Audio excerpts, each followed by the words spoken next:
Hello again. This topic is going to be vehicle fires. Here is a picture on this cover of a lot that we responded to in the commercial area that had multiple vehicles on fire. And these fires are a hazard like any other fire that we encounter. And we're just going to talk about not only how to attack these fires, but what's made up, what these vehicles are made up of, some hazards associated with it, and let's jump right into this presentation.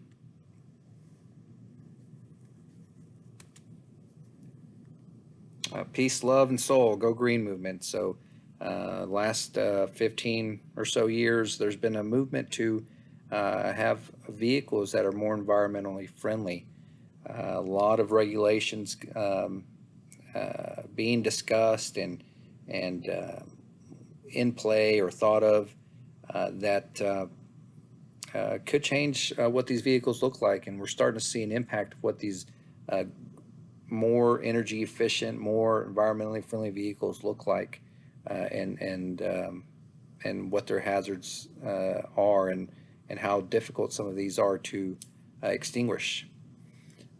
Just FYI, environmentally friendly does not necessarily mean that they're firefighter friendly.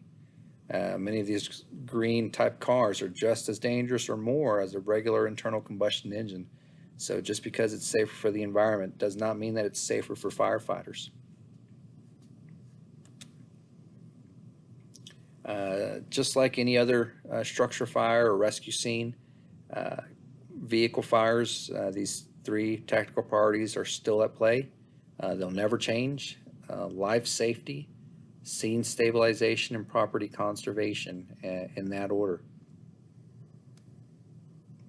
So we have come a long way from the hose cart and buggy to this vehicle here. Looks like some sort of Model T Ford to whatever this vehicle was, to now what we see a lot more of these days, these Teslas and other energy efficient vehicles that don't rely on oil, so much on the oil um, and gasoline and diesel market. But one thing is for sure, that manufacturers have spent billions of dollars making today's vehicles the safest that they've ever been, and they are very safe. There's airbags that are on every window, on behind seats, on the steering wheel, on the passenger side, uh, curtain airbags as they call them. There's crumple zones built into it. Your glass windshield acts as a structural support for the vehicle as well. Boron steel posts. These are built to wreck. These are built to wreck in the sense of when they crash, they're going to crash and protect the occupants inside. But not one is built to burn. They don't build these to make them safe for firefighters. They don't keep firefighter. Well, I'll say they do publish helpful files and tips and on how to uh, extricate on these cars and how to extinguish them, but they don't build them with the mindset of let's do so to keep these firefighters safe. It's more for the consumer. So these vehicle fires, just like the structure fires that we encounter, put off smoke, fire, and toxic gases. Today's cars contain more plastic, rubber, and fabric than ever. And you have to ask your question why? Why is it that vehicles nowadays have so much more hydrocarbon type products in them? And the reason is, the answer is because you are demanding it. We as a consumers demand it. Um, the automakers are going to make what they can sell, and if they notice that we're buying or want the top of the line leather seats or top of the line upholstery inside, then they're going to continue to make it and continue to meet our needs. It's a supply demand. We're demanding it, and they'll supply it. And so a lot of money is being spent on these vehicles to make them just as comfortable as you can make them and as pretty as you can make them. and those are just added hazards, added stuff that when they burn, they create an issue for us as firefighters if we're not wearing our protection. So here's a perfect example of supply and demand. Here's something that we are demanding, and let's go to the video here. Here's something that we are demanding, and the automakers are supplying.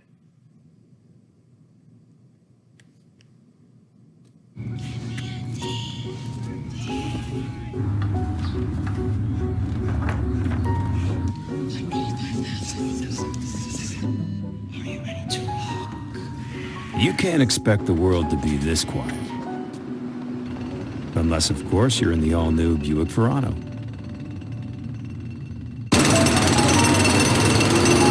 Quiet tune technology. Unexpected in a car this size. Now, I'm not sure if you noticed, but somewhere on here there was a fire truck that passed by. Let's see here. Unless, of course, you're in the all-new Verano. And not jackhammer. Quiet tune Sound, technology. but it's also muffling the sound of the Unexpected ambulance. in a car this size. And again, here we are as a consumer wanting quiet vehicles. We don't want all that road noise.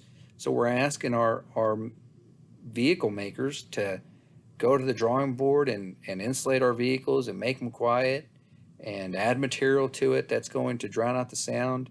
And that just creates a hazard for us as firefighters when we're responding to these vehicles, to these emergencies, and our community can't hear us because the vehicle drowns out so much noise, or the vehicle makers make these self-driven vehicles that could cause an issue when we're responding. I mean, there's just a lot of things there that we are demanding and they are supplying. So unfortunately, what is being considered safer and more comfortable for us as consumers is becoming more dangerous to us. The more products, again, there's more stuff that's going to off gas and burn, and if we're not careful, make it into our lungs. A large percentage of new materials being used are hazardous to human beings when the materials become ignited, releasing vapors like benzene, 1,3-butadiene, toluene, styrene, ethylbenzene. We've all seen signs like the one in the picture below, benzene and danger and the hazards of other carcinogens. And we see these in the plants all the time. We see these in the laboratories all the time, where you don't want to be around these chemicals. And yet, when many of these vehicles burn, this is what's found in the smoke. This is what's found in the vapor. And if we're not properly wearing our protection, then we have the chance of obtaining an acute or even a chronic illness. Other hazards within the vehicle. So in the past, when the incident commander told you to go secure a vehicle, meaning making it safe, it was just as simple as going and chalking up the wheels and securing the battery, just disconnecting the battery, and that in the past would be all that's needed. But today, with the advancements of technology and the need to become more energy efficient, manufacturers are using things like capacitors that are able to store power, backup power, that are able to that can cause electrocution of a firefighter. I mean, that's a death type of. It's not just a shock; it's an electrocution where there's actually death involved, or where there's cardiac arrest involved, and so. So again, there's other hazards that are now being introduced where it's making responding to these vehicles for extrication or even vehicle fires a really concern for firefighter safety. Now we should still attempt to remove the battery cables to shut off power to the vehicle itself, and this helps sometimes in preventing an extra airbag from deploying if you're in the middle of a vehicle extrication. During a vehicle fire where the engine compartment is is involved, we're not going to go and do this. But this is just one method of making a vehicle secure, especially when we're working inside of it. Now, along with that, the location of the batteries has changed as well. So not only do you only find a single battery in the front engine compartment, there's opportunities now where you can find batteries just about anywhere else in the car. And I'm not just talking about just gel batteries. We're talking about lithium-ion batteries and all that other type of power sources. So one thing to consider is that these batteries may be found, that is, in other areas such as your under the seat, in the trunk of the vehicle, the wheel wells. I remember a vehicle fire we fought at an apartment complex on Spencer, and we secured the battery in the engine compartment of this BMW, and we thought the vehicle was safe, and we're attacking this fire, and we find out a little later that the stereo area still had power, and we were wondering why, since we had disconnected the battery. Well, we found a second battery that was powering it in the trunk of the vehicle. So again, depending on vehicle, you may have multiple batteries that need to be secure. And again, here we have lithium-ion batteries, and these are batteries that a lot of these newer vehicles are using. And essentially, it looks like your D-cell batteries, and they're just grouped together, and then they're charged, not charged. They're grouped together and they're gelled together to form this large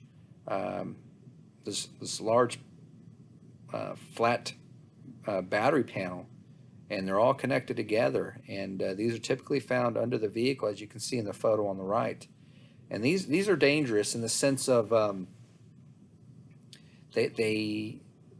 if a vehicle is involved in an accident, or if there is a fire, one battery can damage the next battery, can damage the next battery, and can damage the next battery. And you don't know the extent of damage on these batteries, and eventually these batteries can ignite and can have what they call a thermal runaway. And this adds a tremendous fuel load or heat and fire to this vehicle that is very difficult to put out. Requires thousands of gallons of water. And we'll talk a little bit about this at the end of this presentation, but these are the newer vehicles that are making their way on the roads now, and there's just a big push to try to get as much information on how to quickly and safely extinguish these fires, because not only are they putting off fire and smoke, but they're also putting off toxic products of combustion as well. And again, something else we need to be concerned and worried about on these new energy efficient vehicles. For a while now, we've had gasoline hybrid vehicles that use batteries along with another source of energy. And it's kind of the liaison between the internal combustion engine and these new lithium-ion type of batteries, or vehicles that are being powered by lithium-ion batteries.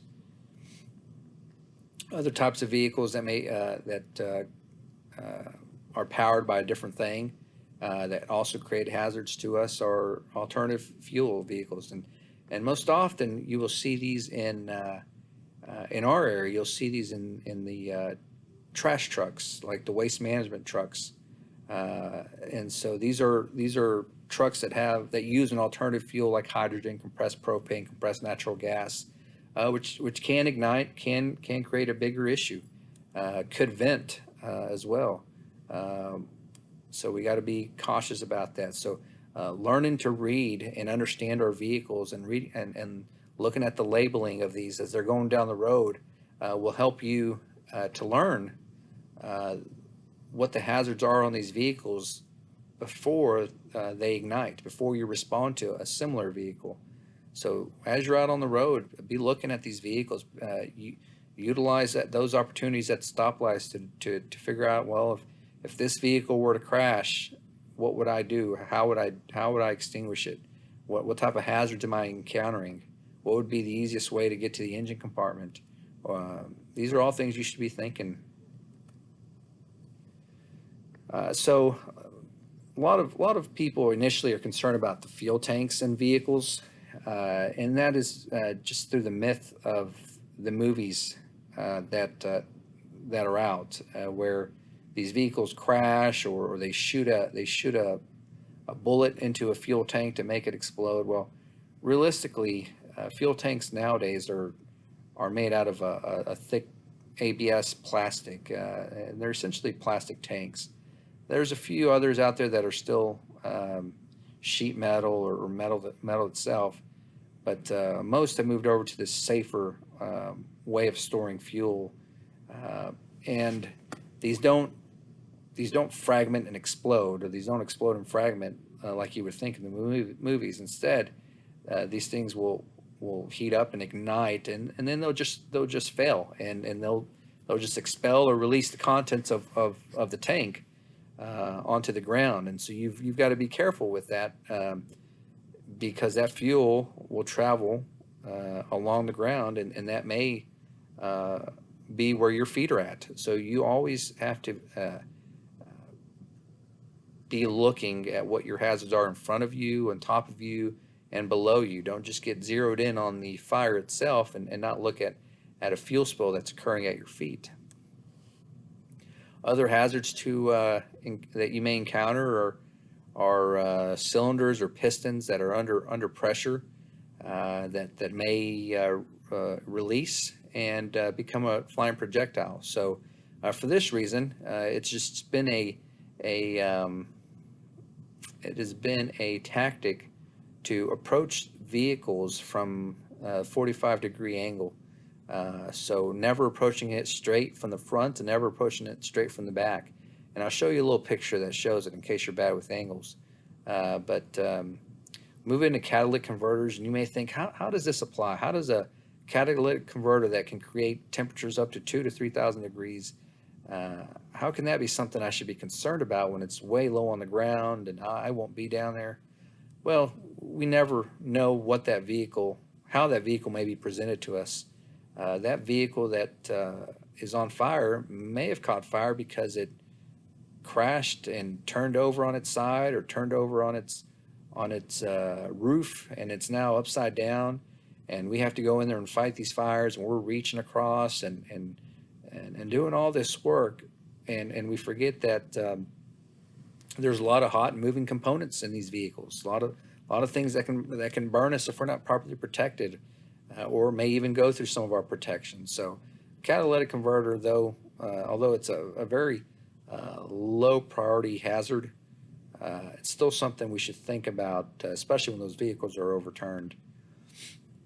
Other things like exploding tires, sharp objects, glass, are all things that come off the vehicle as well. That could be a hazard to us. Again, this is just part of you being cautiously aware of everything that's going on in front of you and around you as you're fighting these fires.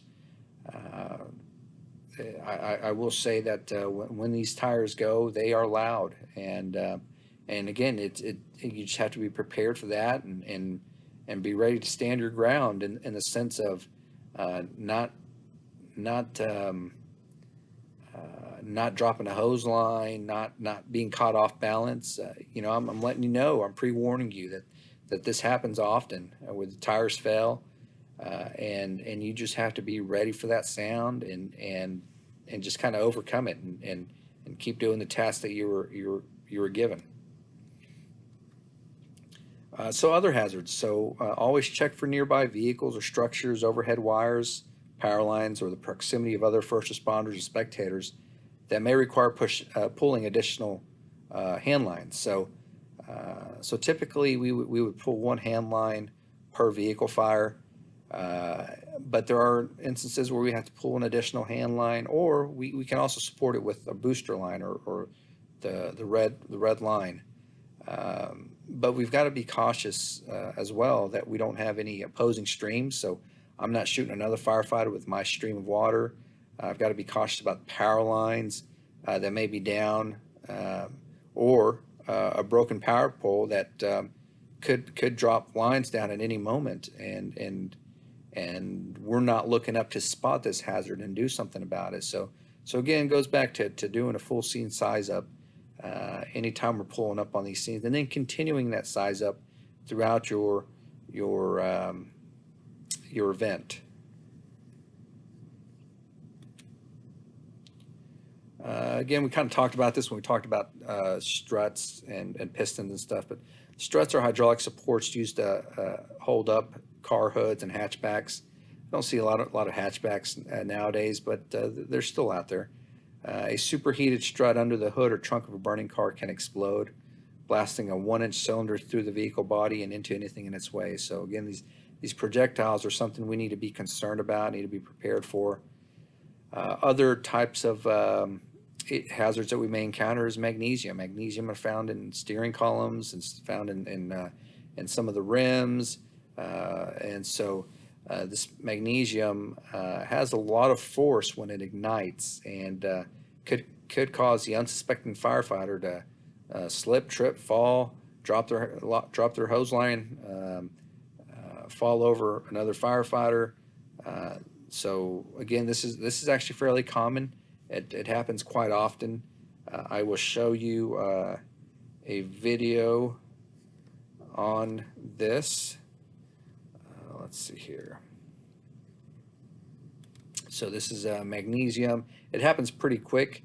Magnesium ignites here. Magnesium is a Class D fire, but we still use copious amounts of water to put these fires out here. So they're spraying water and magnesium ignite or react, that is, and has a lot of force that goes along with it, pretty loud sparks, heat that come off of it. Again, this is really common occurrence in vehicle fires. You have to be ready for it. You can also find this magnesium in the engine compartment. Best thing to do is put copious amounts of water to extinguish this fire. If it calls for, you can use a Class D extinguisher, but typically just a well-placed stream and a lot of water will minimize that level of force and reaction. My apologies, I skipped over this slide. Metal detonators tucked into rooftops to inflate side curtain airbags can go off like missiles if cut into by rescuers firing into the cabin of the vehicle. Seatbelt pretensioners, which use a charge of gunpowder to yank against an occupant during an impact, can explode in the hands of a firefighter working to cut someone free. And we talked about this in more in depth in our extrication class, how we really need to be aware about where things are in the car before we start cutting into it when we're using the jaws of life. So similarly, things that are in the vehicle can affect us on the outside as we're extinguishing the fire using our hand lines. So here, well, you may think about airbags, you may think that they are a positive thing, and they are to the person side that has been involved in a crash. That adds that cushion for them. But as a responder, these airbags can deploy as actually, I don't have the video. Let me pull it up real quick. These airbags can deploy pretty quick and can capture us, can capture an unsuspecting firefighter off guard. So give me 1 second. Let me see if I can do this without having to click out of this. I think that did it, so just give it a second to load.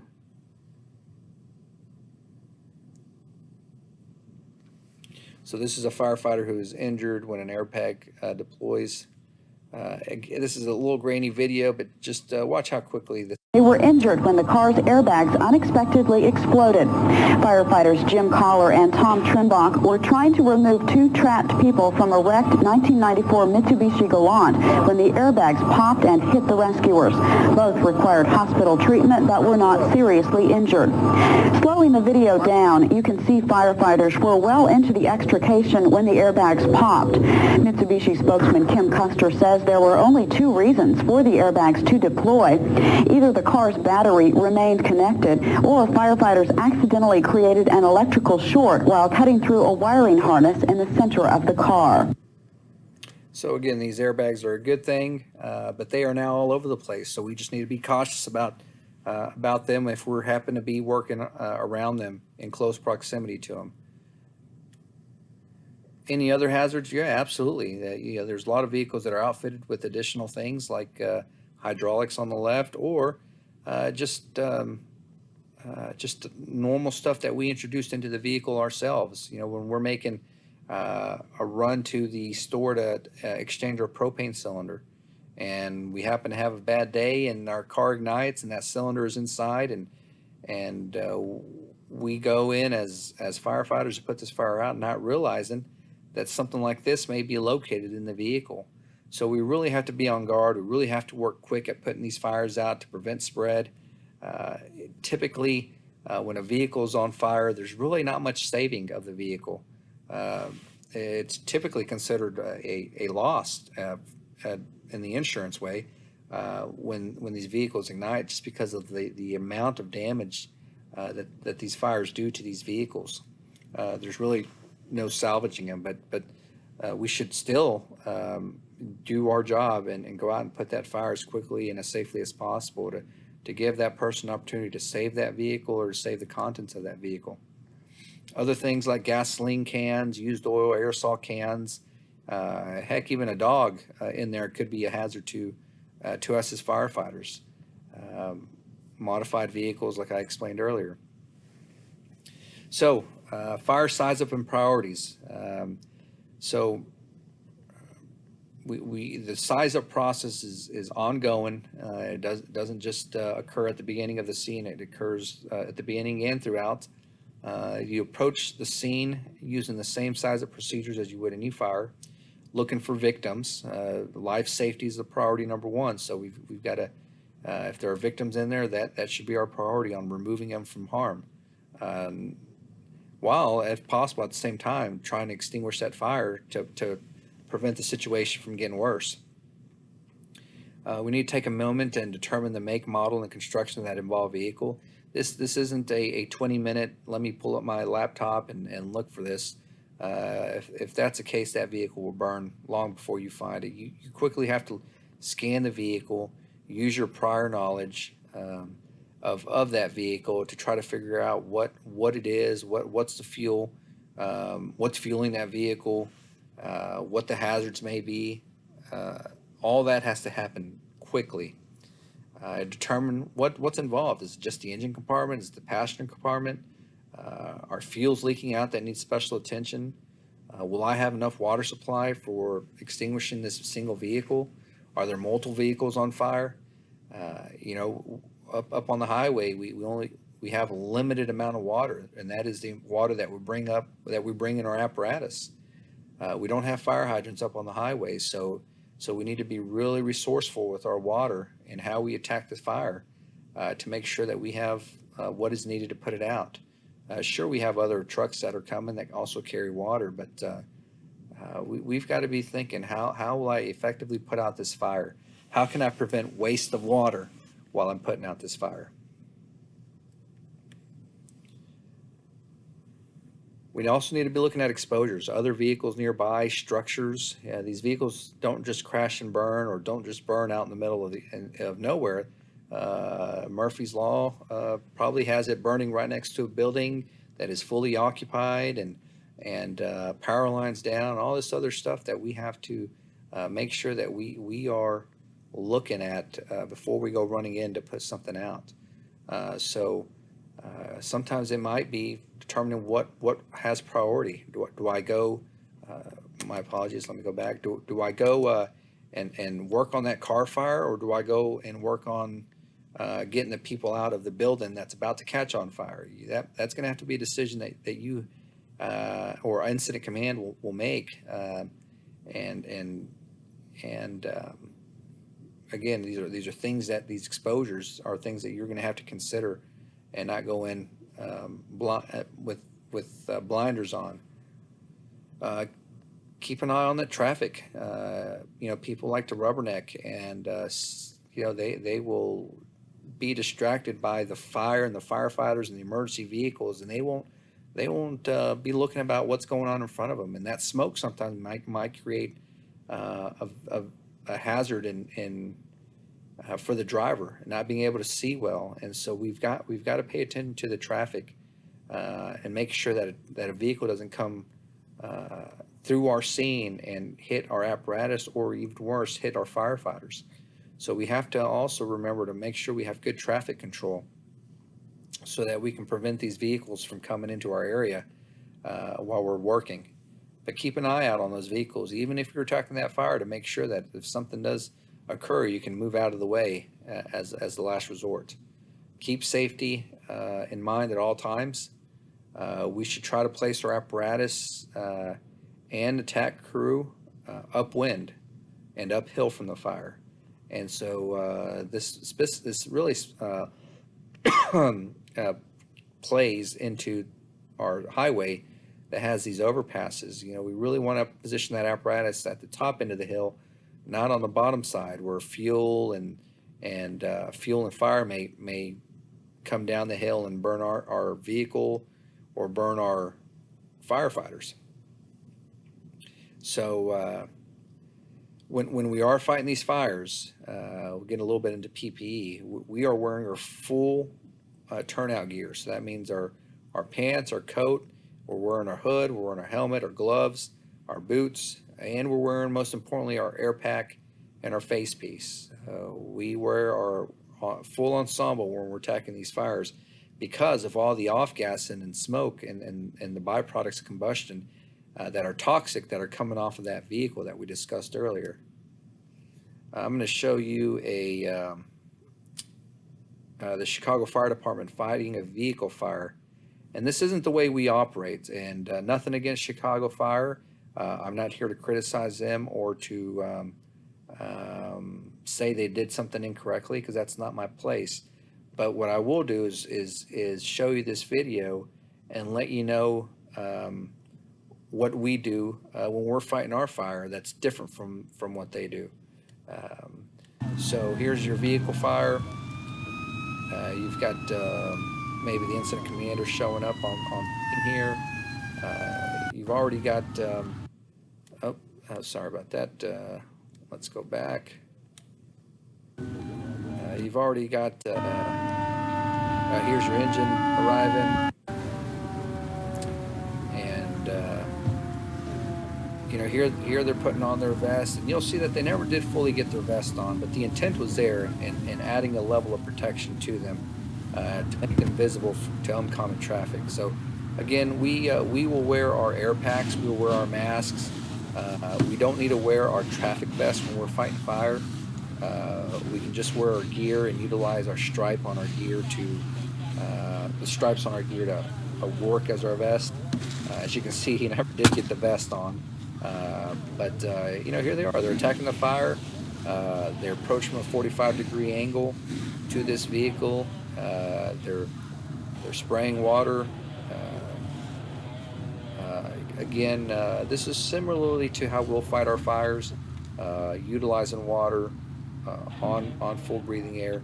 Look at all this smoke and products of combustion that may not so be bad the first time you inhale it, but you continuously do that over many, many years. Can lead to various types of cancers.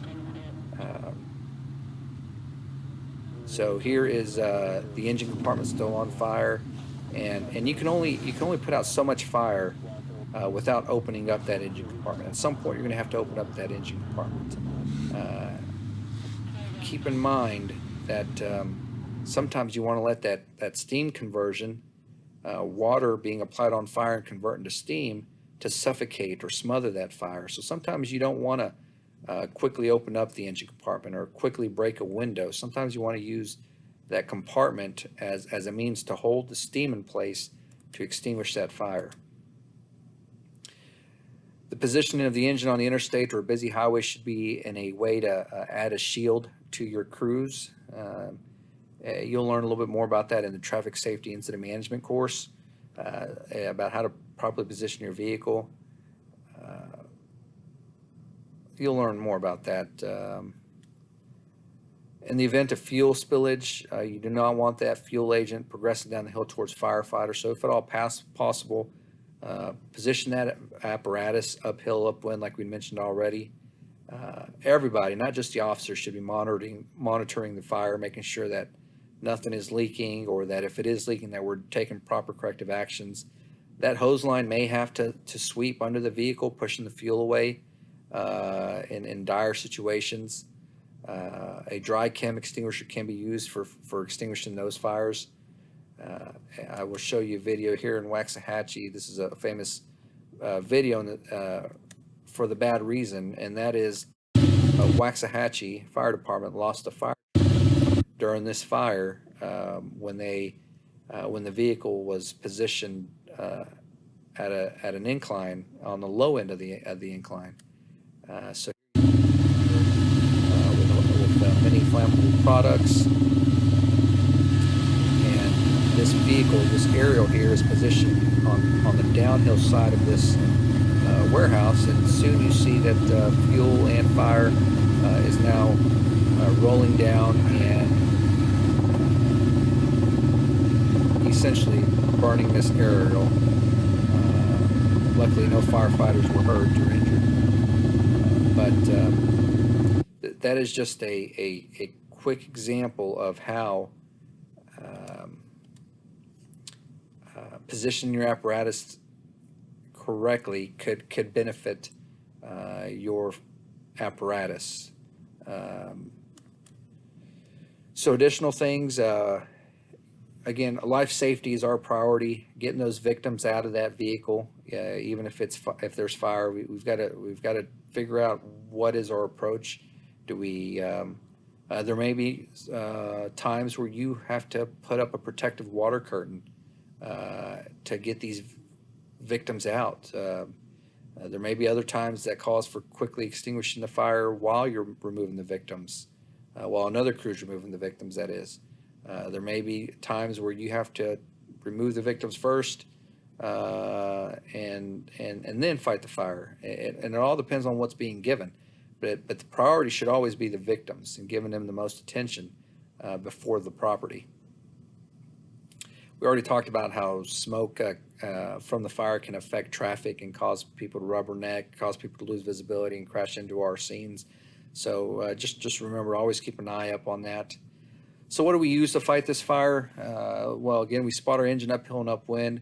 And I left this in here, even though we have a different nozzle on our hose line now, but because it is a good learning point in water conservation. So we'll pull our 1 3/4 pre-connect. Our automatic nozzle now will automatically flow what our pump operator at the pump panel has given us.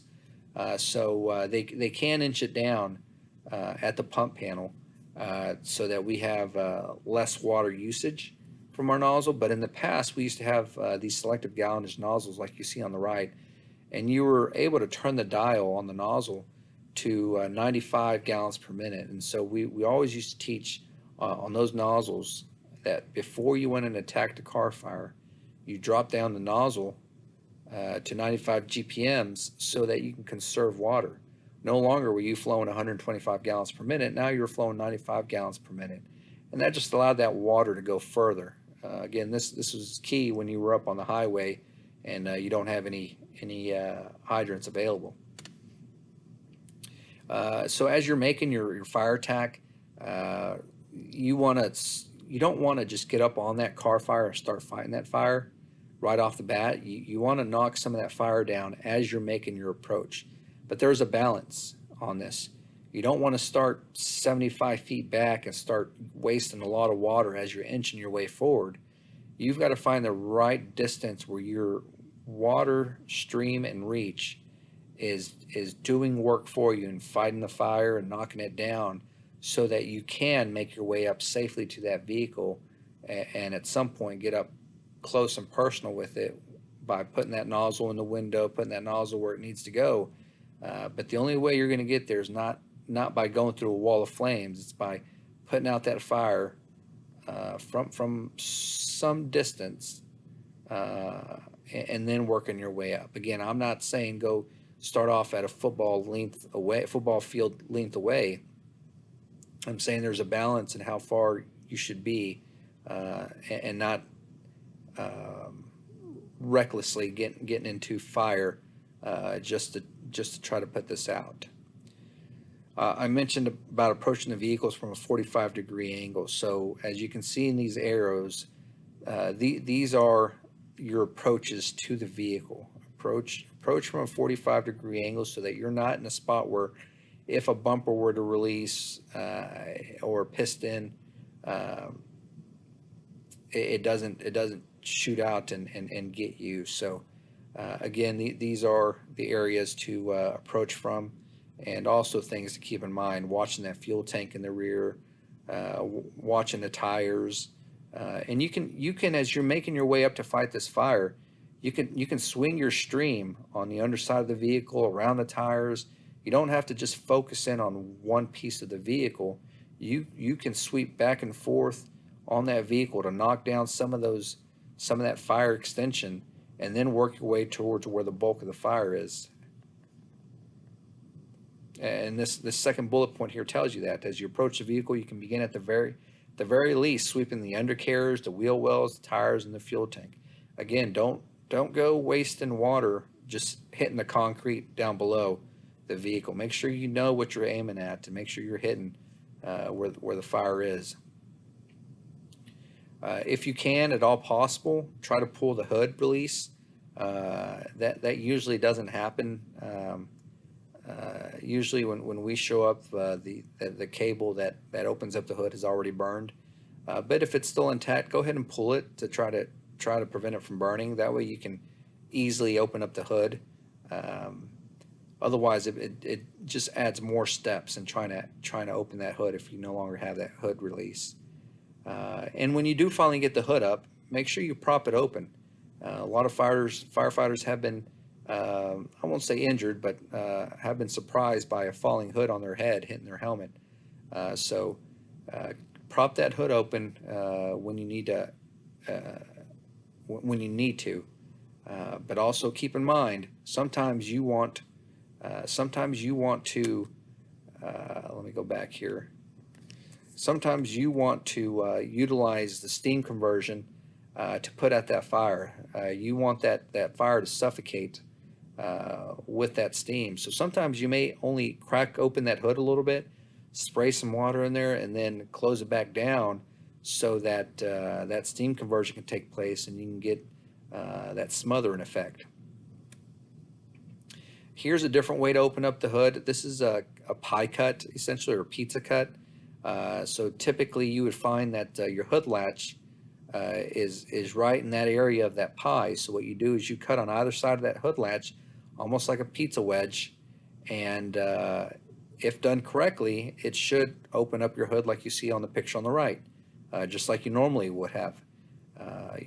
What's left is the locking mechanism down at the bottom, but that sometimes doesn't work so well because this area of the hood has multiple layers, and it's a little thicker, and sometimes when you don't when you don't dig your saw deep enough, you're going to encounter difficulty in cutting through and being able to open the hood this way. But this is one way to open up the hood when your hood release has burned through and you can no longer do it that way.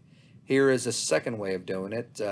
This tends to be a little easier, although it requires a little bit more cutting.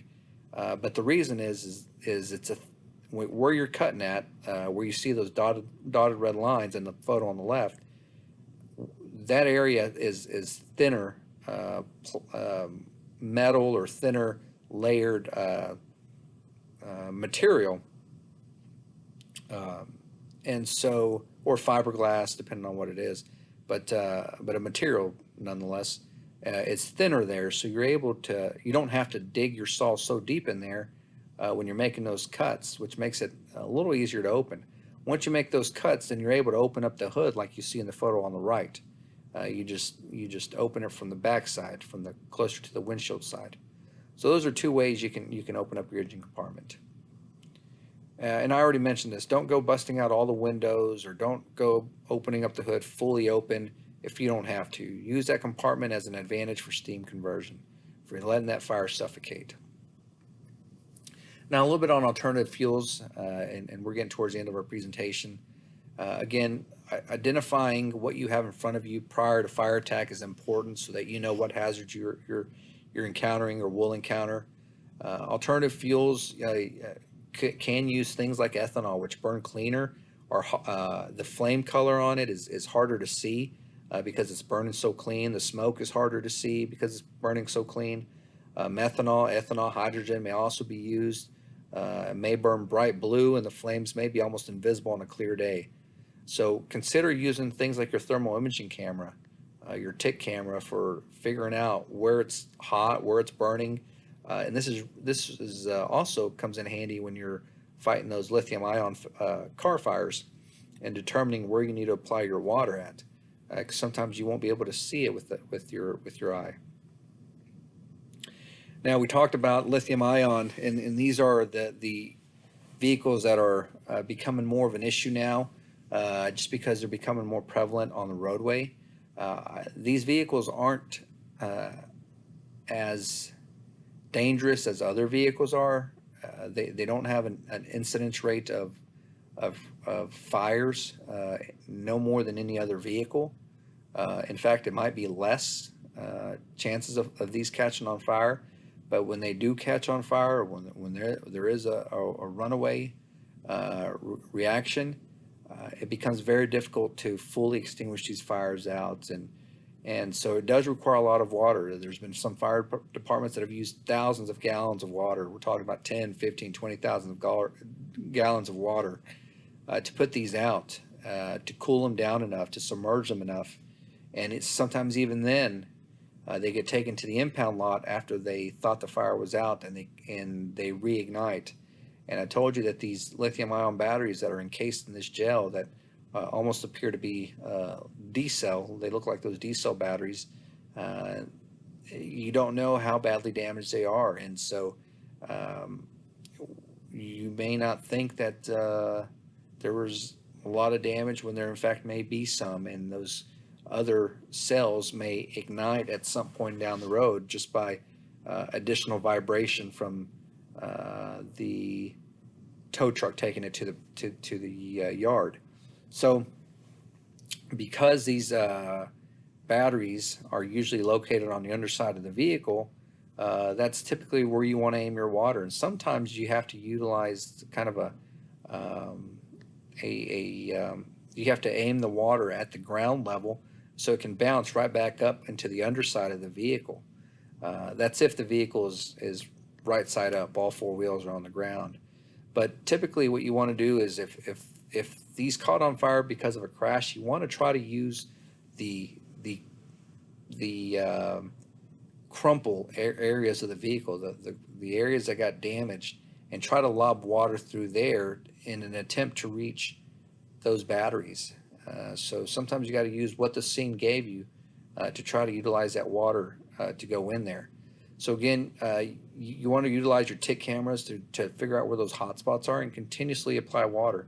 You're going to need additional water supplies, hooking up to a hydrant or additional apparatus coming with additional water for you. You don't want to get in there and start peeling back at some of the protective housings, trying to expose more.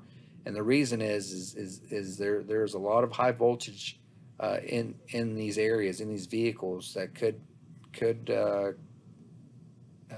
injure a firefighter pretty significantly. So we don't just go cutting away trying to make holes in this.